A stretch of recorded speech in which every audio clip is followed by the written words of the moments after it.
What if everything you thought you knew about inclusion was wrong? What if the biggest barriers weren't policies but people? And what if one of those people was you? They say inclusion is a box you tick. I say it's a mirror you hold up. And sometimes the reflection isn't easy to look at.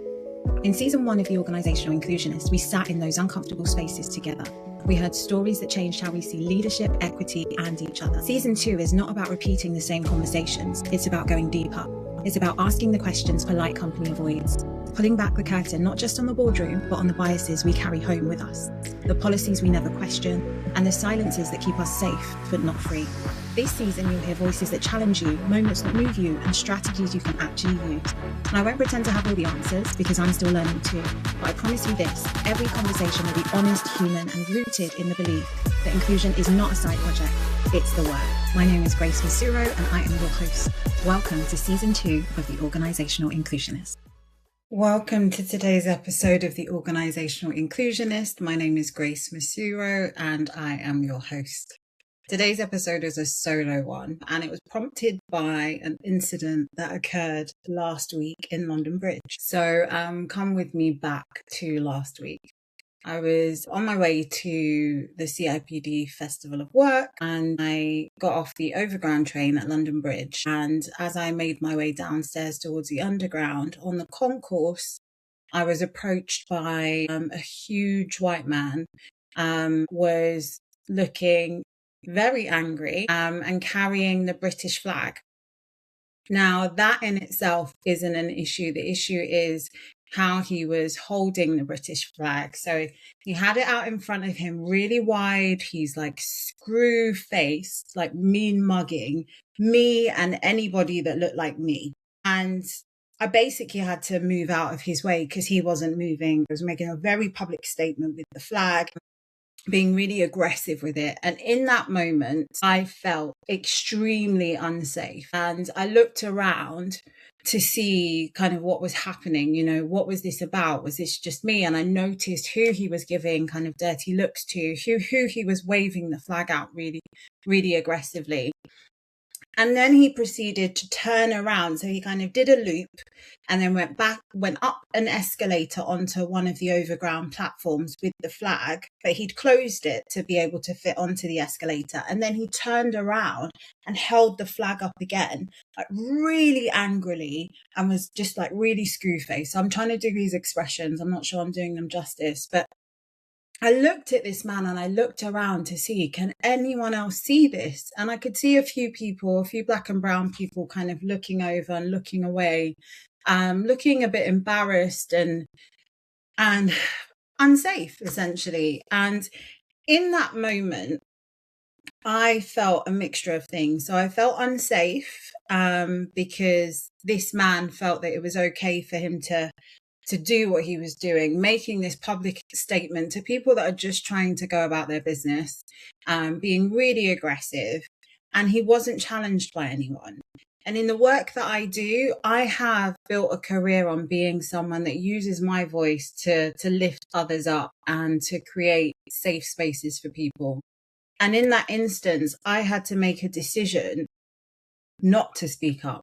Because everything in me wanted to say something to him, but I was alone in London Bridge Station and I knew better, essentially. I knew better than to challenge him directly. So instead, I reported him to station staff and I explained that he'd gone upstairs with the flag. He was being quite aggressive with it. And I recommended that they just keep an eye on him because I didn't know kind of what he could do. So that situation is what's prompted this episode, because whilst I don't know anyone that has experienced that, anyone in my circle that has experienced that specifically, I do know that many black and brown people in the United Kingdom have experienced similar expressions of aggression, of rejection in the UK as a result of a number of things, and mainly political rhetoric. that has been taking over the UK and the United States of America. And what we are doing is we're experiencing those incidents, and we're then carrying the emotions that those incidents bring up for us for the rest of the day. We are potentially going into offices feeling the feelings that you do feel when incidents like that happen, purely because of the colour of your skin on your way to work. And having to completely switch off your emotions in order to be able to show up as yourself and to do your job and do your job well. And there's a heaviness and a weight that comes with that code switching and that need to park your emotions in order to be accepted in the workplace. In that instance, I was on my way to an event to support a friend who was speaking at the Festival of Work. I was going to go and do some networking. So it was really important for me to park how I was feeling about that incident and to show up as Grace, which is really, really difficult when you are feeling like being Grace is an issue for someone that you don't even know, and potentially for a lot of people that you don't even know, just based on what we're seeing in the news. So I wrote a LinkedIn post that I shared the following morning after the incident. I actually started typing the post on my way onto the Underground at London Bridge, because I felt like it was really, really important that I spoke up about it, because I knew that it wasn't an isolated incident, and many people, as I mentioned earlier, are experiencing this across the UK. So I shared that on LinkedIn, and the response was phenomenal. The response was a mixture of amazing allies apologizing, that is the experience that I had and that many of us are having similar experiences, but also many people from Black and global majority groups commenting, saying, thank you so much for sharing this, because I've had similar experiences but haven't said anything or haven't been able to put the words together around what happened and how I was feeling about it.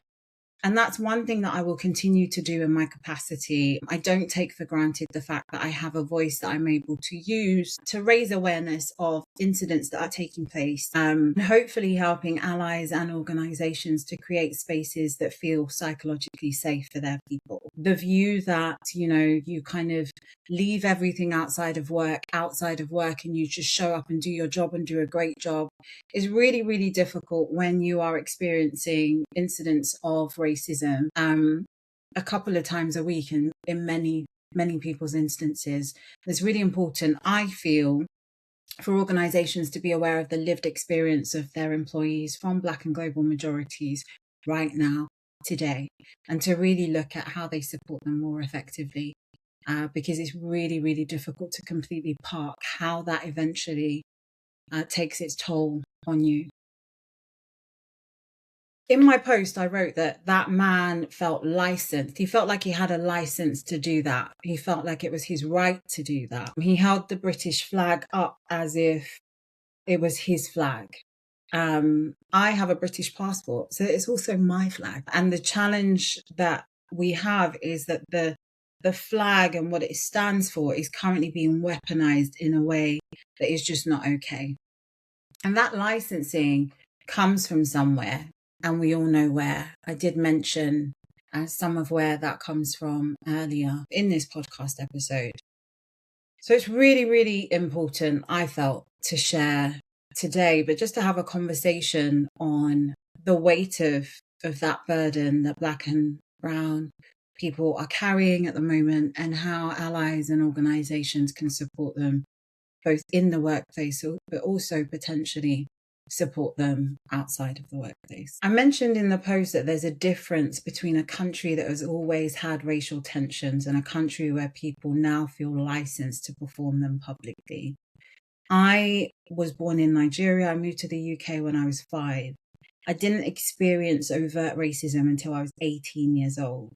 And over my career and my life, I have experienced incidents of covert racism more often than I have overt racism.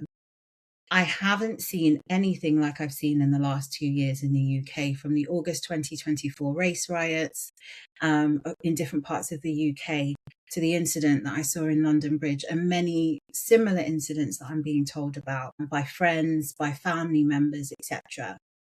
And what that really speaks to is that something has changed, something has switched. I do believe that as individuals, we have a right to our preferences, we have a right to our views and our opinions.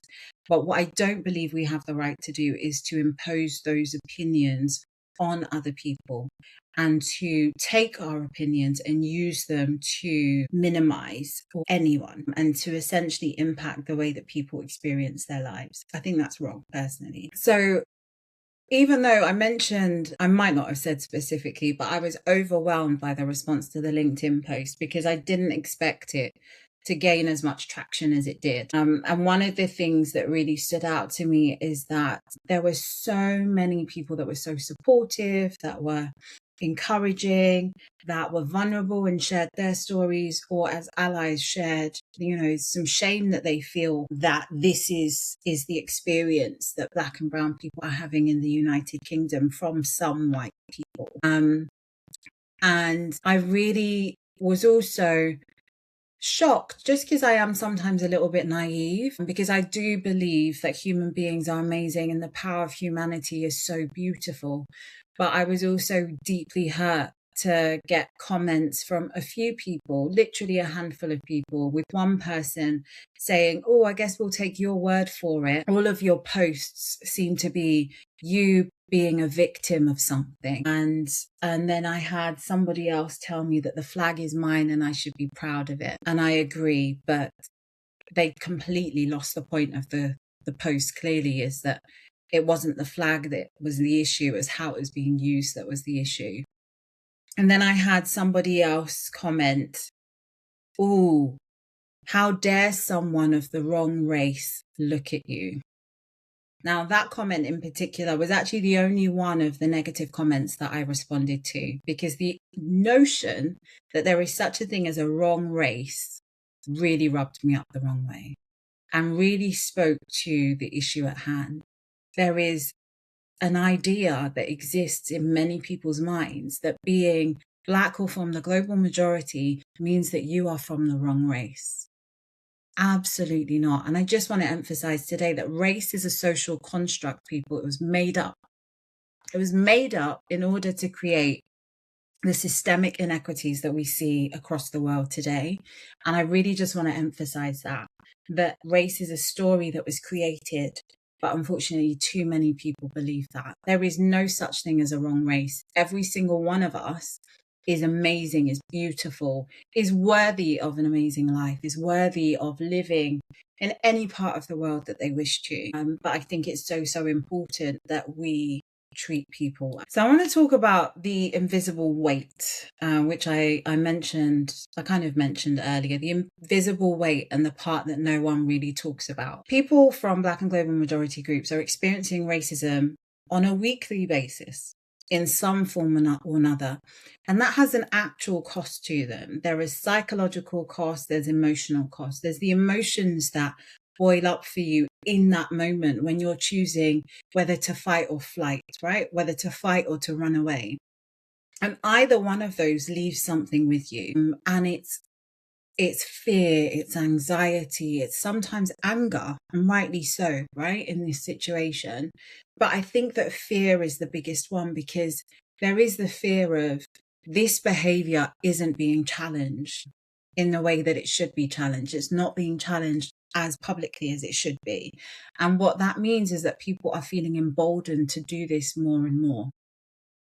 And for many of us, we are worried for our children. We are worried for our elderly parents. We are worried for people with disabilities that are from Black and global majority communities who potentially could be victims of violence, who potentially are unable to speak up for themselves, who potentially aren't understanding of what's actually happening and unable to get themselves out of potentially dangerous situations. I know that my daughter is the most innocent, happy, beautiful little girl, and I'd love for her to stay that way. But the fear that I have is that she one day may come across someone who has an issue with her race.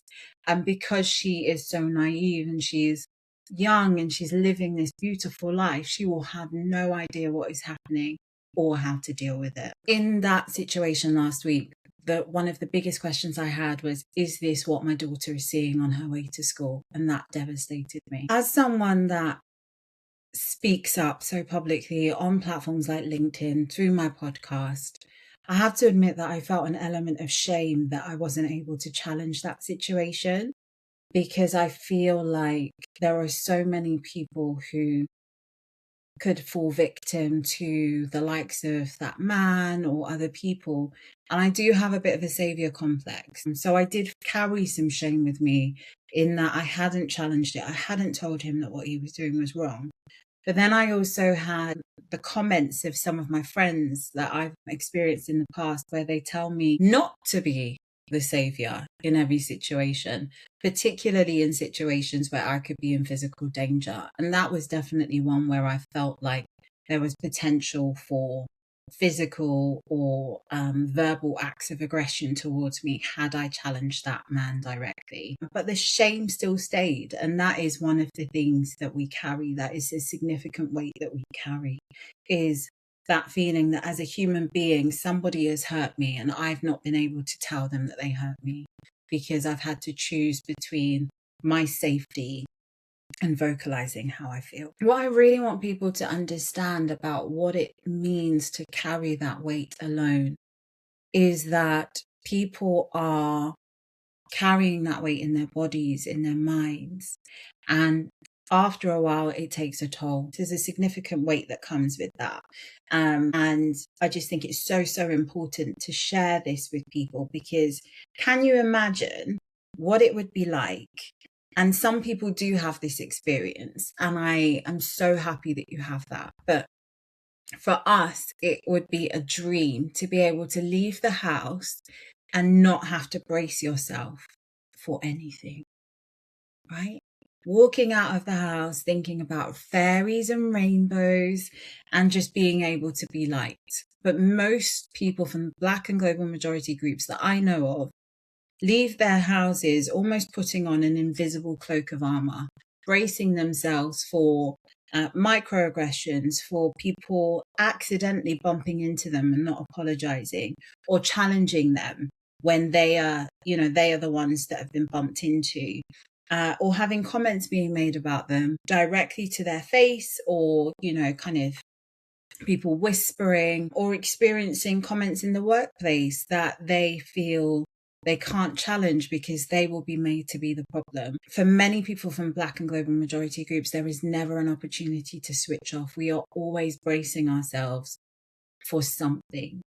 And that is a really, really heavy weight to carry each and every single day. So from the work that I do and from conversations I've had with my network over the last few weeks, I know that many organizations aren't having conversations with their staff from Black and global majority groups right now about how they are experiencing life on a day-to-day basis, how their journey into work is. Do they feel safe traveling into work? Just how they are mentally. Many organizations aren't doing that at the moment. In August of 2024, when we had the race riots in the UK, I created a movement called Empower and Unite, where I organized an event for leaders who were really struggling with how to support their people during the time of the race riots, people that were scared to leave their homes, people that were scared for their family members, and leaders that genuinely wanted to have the tools to be able to engage in those conversations and to create safe spaces in the workplace for their people. I feel like we are now in a point where we can't afford to wait for crisis to create those spaces. And I'm really, really passionate about equipping leaders, organizations, and allies to create those spaces every single day. We have 3 years until the next general election, and my concern is that propaganda and hateful language will escalate over the next 3 years in order to support certain parties that are trying to win specific votes.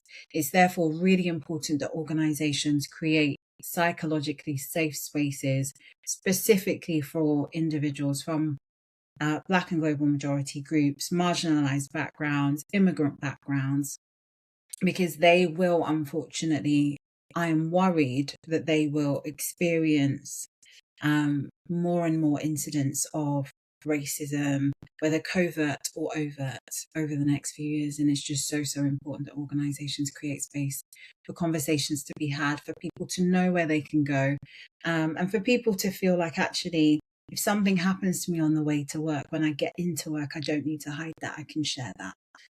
So, so important. Leaders often talk about psychological safety, but what does that actually mean when the world outside the office is psychologically unsafe? And I think that that is something that organizations need to really think about, is that it's impossible to separate, creating this psychologically safe organization that when people step into, they feel psychologically safe, when actually your organization is still in the world that people live in. And if they've experienced incidents that make them feel unsafe before they get into work, they feel unsafe at work too. The man that was, doing what he was doing with the flag, to me and many others last week, has a job. He shows up at an organization somewhere, and that organization may well believe that they have created a psychologically safe space, not knowing that there are people in the organization that have those views and are potentially showing them in different ways. So what are things that leaders can look out for as signs that people are carrying burdens or weights that maybe they feel they can't say out loud? So one of the things for sure is people who are showing up as being more and more quiet at work, more and more despondent, sometimes disengaged, sometimes fearful, sometimes, overtly sad. I'd say those are things to look out for. And people that are progressively more quiet in meetings, for example, that are from marginalized backgrounds, Black and global majority groups, immigrant backgrounds, those are very much signals and signs that people are carrying weights potentially from outside of work into work. And it's really important that you look out for those signs. One of the other things that I'd really call out to leaders and allies is that often in situations like this, there is a temptation to just not say anything and to hope it will go away. But I really want to emphasize that silence is a choice. And that unfortunately, for many, many people, silence communicates something. So if you see injustice or you see mistreatment and your people are seeing you say nothing as an organization, to many of us, that's very much you saying something. And it's you saying you either don't have an opinion or you feel that what's happening isn't worth mentioning. And that speaks volumes. So I'd really invite organizations to think about, how are you communicating your awareness of what the world feels like for people from immigrant backgrounds, Black and global majority groups right now, many of whom were born in the United Kingdom and are still being told to go back home. How are you communicating your awareness of that? And how are you communicating the support systems that are available for your people during this time? Bearing in mind that many of your employees are allies who have friends or families who are from Black and global majority or immigrant groups, and they are also in pain because they see their people in pain. How are you creating space for those people? The most common thing that I see from leaders when the external climate becomes uncomfortable is either silence, complete silence, because, they don't know what they can or should say. They potentially don't know what they're allowed to say. They don't want to get it wrong is a massive one. And can I emphasize that saying nothing is getting it wrong? If you're unsure of what to say, please ask somebody. Ask me, send me a DM, schedule a call to discuss whatever that might be, but please don't say nothing. But then the other thing that I'm seeing, which I appreciate is an effort to say something, is organizations sending out comms. And so there might be a newsletter that goes out with a line about what's happening, with a senior leader saying, we know this is happening. We absolutely disagree with it. We are a psychologically safe and inclusive organization, and we want everyone that works here to feel that way. And we stand against racism. Those statements are absolutely beautiful, but how are they backed up in how you operate as an organization? Where are the conversations actually taking place? What are sponsors of employee resource groups? What are senior leaders doing? How are line managers speaking to their members of their teams? How are you thinking about the well-being offers that you have in your organization, and whether or not you need to increase those for a short period of time so people have greater access to apps like Headspace, to EAP counseling services, etc. In my opinion, leaders that really, really want to get it right now are engaging people like me to create spaces for listening. Many people in your organization are in pain at the moment and they need an outlet.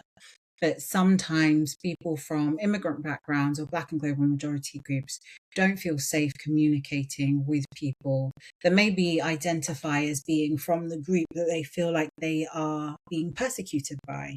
And so it's really important that you think about, actually, if we create these listening spaces, who is facilitating those spaces? What are we then doing with what's being shared? And how are we taking advice on the mechanisms that we can create to really support our people during this time, but also for the long term? We know it's a really tricky time at the moment for inclusion because of the backlash across the West, in the US and the UK, but mainly in the US, and how it's reverberating into the UK. But we also know that the world will continue to be diverse and the diversity will increase over the coming years. So the best organizations, in my opinion, are willingly accepting of that and are creating spaces in their organizations where every single person feels included, feels safe, feels like they have a voice, and feels like the organization is working towards a space where each and every single person has equal access, feels safe, has equal opportunity, and has a future there. So after I created the post on LinkedIn, I had an amazing connection of mine comments to apologize that I experienced that.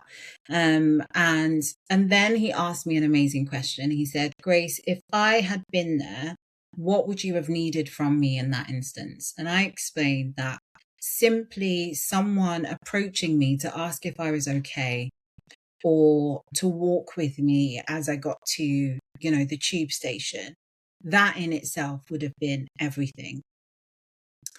And so many people commented on his question to say, thank you so much for asking that question, because I'm always unsure of what to do. And, sometimes I feel, silly asking the question. Thank you for doing that. And those series of comments really highlighted to me again that unfortunately there are still so many people not doing anything in situations like this because they just don't know what to do. So that prompted me to create a guide called Holding the Line. I will include a link to that on the notes of this podcast.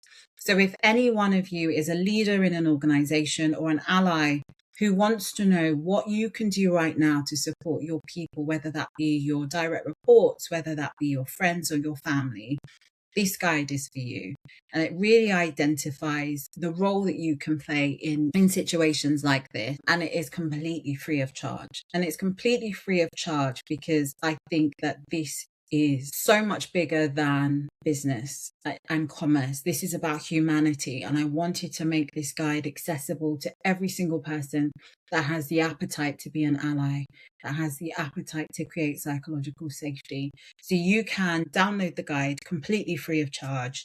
And I truly hope that it helps you in the coming months. I encourage each and every single leader to use your voice to highlight, whether that be in one-to-ones, team meetings, or a wider opportunity to highlight the fact that you're aware of the tensions that currently exist and the experiences that some people from Black and global majority and immigrant groups may be having, and that you are completely against it and that you are there to support them. That is really, really powerful. There are many other things that I talk about in the guide, whether that be kind of how you create space for those conversations in one-to-ones, whether that be how you communicate your understanding of what's happening, whether that be how you create spaces in the organization for listening, etc. So please do download the guide if you're someone that feels like you need a bit of guidance on how to engage with colleagues, friends, and families during this time. I really wanted to make the guide simple and something that you could use now.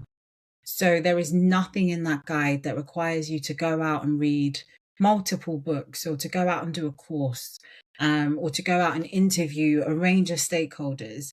Every single instruction in that guide is, I am hoping, something that you can action now, today, because your people really need you to. I wanted to make it easy. I wanted to make it simple, but that doesn't take away from the impact that you will have in doing some of those really, really simple actions. I want every single leader to feel, once they've read it, to feel like, actually, I can do something, and I'm going to do something. And I'm hoping that anyone listening to this episode feels that exact same way. I know that there may be some people listening to this episode that want to deny my lived experience and the lived experience of many. And, I can't change that. But the fact is that that is our lived experience at the moment. And I felt this episode was really, really important to draw attention to that, but also hopefully to support in rebuilding some of the harm that is currently taking place, or creating a bridge during this really, really difficult time for many people. So to anyone who has experienced an incident like the incident I experienced in London Bridge last week, I want to tell you, you are not alone. I see you. I am with you spiritually. I'm praying over this situation. And I want you to know that you're not carrying this alone. But I encourage you to speak about it, because one of the things that I know is when we carry things without giving them voice, things like this without keeping them voice, the body pays the toll. And it's so, so important. And I'm hoping that you have access to support systems, whether that be friends and family, whether that be someone at work that you can speak to, or whether that be your organization's well-being offer. I really hope that you have those things available and that you can use them. But please understand that you're not alone, and I am standing with you, even though I'm not physically with you. To any leaders that are watching what's happening at the moment and waiting to see how things unfold in the UK, please can I ask you to stop watching and start taking action, because each and every single one of us has the power to change what could be. And we do that through our actions and through our spheres of influence. So can I please invite you to dig in, make a stand, hold the line, if that is your view. And if you have the capacity to do that as a leader in your organization, I really invite you to use the power that you have for the good of everyone. To anyone listening that feels like this is genuinely not their problem, I invite you to think differently, firstly, but also to appreciate that whilst this might not be directly impacting you, it will potentially be impacting somebody that you love. And for that reason alone, I would invite you to see this as something that does require your action, does require your commitment, does require your attention, and to please, please, please dig in and to do what you can to create safe spaces for everyone. For everyone that has listened to this episode, I would love it if you could please like, comment, share this with your networks, and share the guide, which will be linked. The more people that see this, the more awareness we can raise to what's happening, and hopefully the more change makers we can create. I know some people find that word cheesy, but I love it. It sounds very superhero-like to me. And each and every single one of us has the power to impact someone's life positively. So the more people that are aware of this and choose to stand up and hold the line, I'm hoping the more lives we will be able to change for the better. This matters to me both personally and professionally. Professionally, this is what I do for a living. I create spaces where people from all backgrounds can reach for the stars, surpassing the skies. But personally, I am a mother. And one of the things that I'm really passionate about is creating a world where all of our children can succeed, can thrive, and can just have amazing lives. So this is really, really personal for me. And that's why it's an episode. So I hope that you have taken something away from this. I hope that you feel either seen, empowered, encouraged or inspired to do something different today that will make things better for someone in your sphere of influence. And potentially that will have a knock-on effect on your space, your environments, your society, and the communities that you are part of. Thank you so much for listening today. I am Grace Mosuro, the Organisational Inclusionist. Take care. If you've listened this far, you already know. Inclusion isn't a statement on a website. It's the choices we make every day in rooms where no one's watching. Season 2 of the Organisational Inclusionist is my invitation to you to listen harder, to act braver, to see the person in front of you fully, and to be willing to change because of it. We're not here to tick boxes. We're here to rewrite the way organisations think, feel, and treat people. Because when inclusion becomes the culture, not the initiative, everyone rises.